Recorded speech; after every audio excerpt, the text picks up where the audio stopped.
Ang ulat panahon na ito ay hatid ng Ministry of Science and Technology BARM na pinamumunuan ni Minister at Member of Parliament Bayling Mantawil.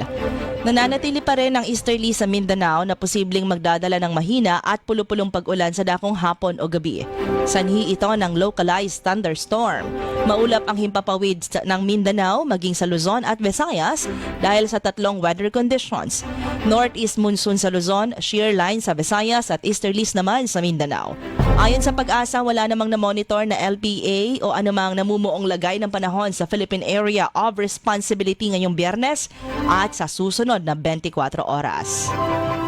Ang ulat panahon ay hatid ng Ministry of Science and Technology BARM na pinamumunuan ni Minister at Member of Parliament Bayling Mantawil.